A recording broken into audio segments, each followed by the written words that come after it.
వందే మాత్రం. నేను మీ journalist Navatha. Welcome to R political. మత మార్పిడి గ్యాంగ్ నిందితురాలు నిధా ఖాన్ కి ఆశ్రయమిస్తూ దొరికిపోయాడు ఏఐఎంఐఎం కార్పొరేటర్.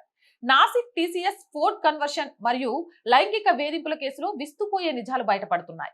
అంతర్జాతీయ మూలాలు, మలేషియా కుట్రల నుంచి స్థానిక రాజకీయ నాయకుల అండదండల వరకు ఈ రాకెట్ మూలాలు ఎంత లోతుగా ఉన్నాయో అర్థమవుతుంది. ఛత్రపతి సంభాజీనగర్ కు చెందిన ఏఐఎంఐఎం కార్పొరేటర్ మతిన్ మజీద్ పటేల్ ఈ దారుణమైన కేసులో ప్రధాన నిందితురాలు నిధా ఖాన్ కు బహిరంగంగా ఆశ్రయం మరియు రక్షణ కల్పించినందుకు పోలీస్ కేసులో చిక్కుకున్నారు.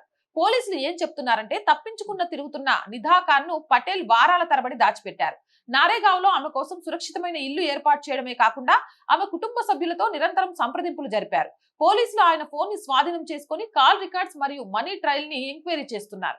మే 7వ తేదీ అర్ధరాత్రి జరిగిన దాడిలో నిధా ఖాన్ ఎట్టకేలకు చిక్కింది. ఈ ఏఐఎంఐఎం నాయకుడి పుణ్యమాని ఆమె తన కుటుంబంతో కలిసి హాయిగా తలదాచుకుంది. ముఖ్యమంత్రి దేవేంద్ర ఫడ్నవీస్ దీనిపై హెచ్చరించారు. నేరస్తుల్ని కాపాడే ప్రతి ఒక్కరిపై విచారణ జరుగుతుంది, ఇందులో ఎవరిని విడిచిపెట్టే ప్రసక్తి లేదు అని బాంబు పేల్చారు. ఎప్పటిలాగే తమ వారు దొరికిపోవడంతో ఏఐఎంఐఎం విషయం కోర్టులో ఉంది అంటూ మౌనంగా ఉండిపోయింది. కార్పొరేట్ జిహాద్ నెట్వర్క్ లో ఇంకెంత మంది రాజకీయ నాయకులు ఉన్నారో బయటపడాల్సిన అవసరం ఉంది. జై హింద్, జై భారత్. అండ్ రోజు చెప్తుందేనండి, R group of channels, R voice, R political, R Sanskriti, మూడు మన ఛానల్సే.